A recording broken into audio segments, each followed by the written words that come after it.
I was also just thinking about how many times I boxed myself in. It's not even anything that anybody else said about me. It's like my own thoughts about it's my own thoughts about how I perceive people to think of me. Like I'm a meathead. Like no one really has ever just said, hey, you're just a meathead. Like no one's really ever physically, I mean, they might call me a meathead, but it's like in jest, they're just kind of like fucking around or whatever.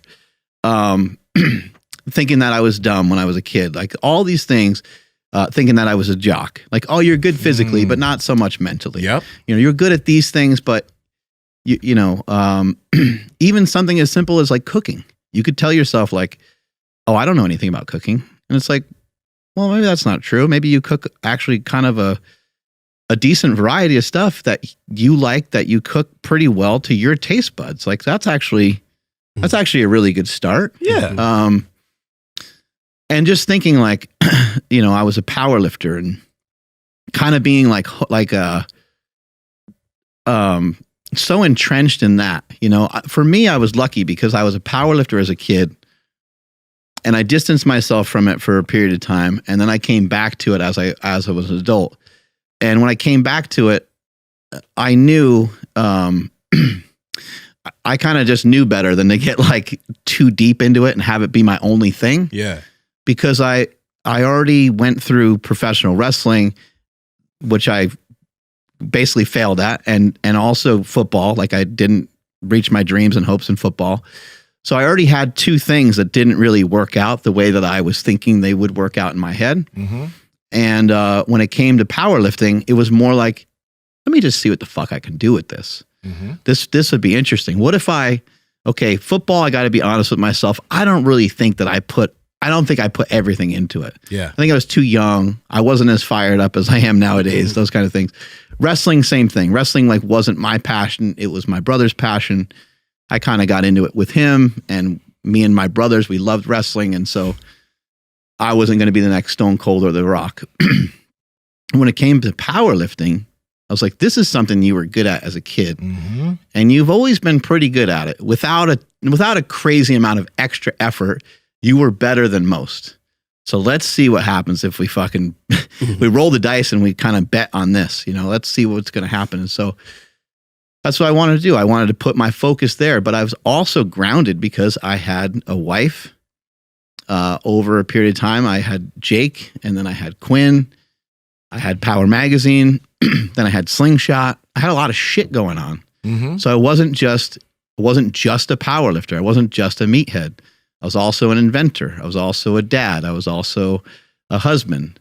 And so I was all these things to all these different people. But what I made the mistake of many, many times in the past was putting myself in this box of you're a power lifter or you're just this.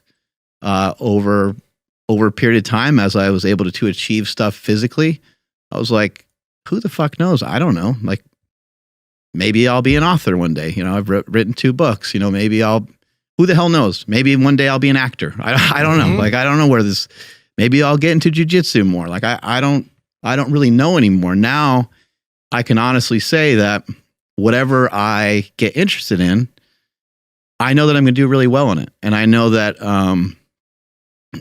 there's all kinds of possibilities. I have all kinds of capabilities within anything that I get interested in, as long as I'm interested in it for a while. Yeah. Yeah. And dude, a big thing that I've done this, people tend to do is if you have people that are close to you, or if you've just had a belief about yourself for a long time, because we know that your words mean a lot, the things you say about yourself mean a lot, but then also if somebody close to you says something about you, you may take that and you may start believing that about yourself. Like I had somebody in the past that told me I wasn't really that creative. I was very skilled analytically. Like I could just take things, understand it, and roll with it. Right. I was good at memorizing shit, but because of that, I was just like, I'm not really a creative. I said that about myself, that I am not a creative person. Or I think I have a hard time with creativity. I've heard you say that. Yeah, you did hear me say that a few years ago. Like I've said that, but once I started analyzing shit, what beliefs do I have about myself? What makes someone more creative than you? Like just sitting down and thinking. That's all. Like sitting down and thinking and letting things happen. And I stopped believing that about myself, right? But that, and now I think I'm super creative, right? But I believe that about myself. So I think what you got to do is got to analyze what beliefs you have about yourself. Do you not think you're smart? Do you not think you're creative? Do you not think that you can speak behind a camera?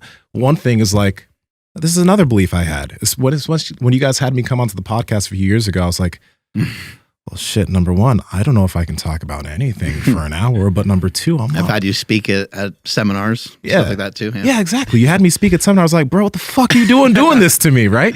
But I was also like, I'm not that funny either, right? I believe that about myself, but I'm not saying I'm funny. But what I'm saying is I've seen comments and people have told me I'm funny. I'm like, I guess I may have a little bit of a comedic bone in me. So this is the thing. I set those beliefs in myself, those beliefs that are lacking.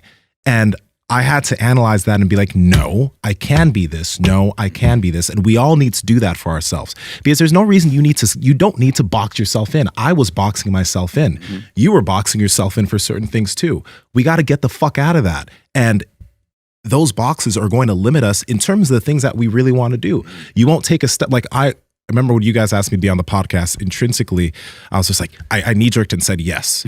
But inside, I was just like, dog, you ain't ready. Like, straight up, I was like, dog, you ain't fucking ready.